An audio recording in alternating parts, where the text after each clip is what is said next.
To resize a video in CapCut on your smartphone, open the CapCut app, tap on New Video. Now from your gallery, go ahead and select the video that you want to resize and just import the video in CapCut. Once the video imported, now you have to slide to the left side to find out aspect ratio option. Tap on aspect ratio. And now just go ahead and select aspect ratio from here. Then tap on done.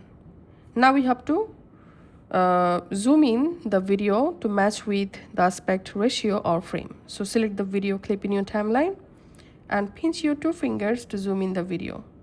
And finally here we can see the video successfully resized. Now just tap on this resolution icon, select your resolution to export, frame rate, bit rate, and finally tap on export. And that's how you can actually export or resize video in CapCut.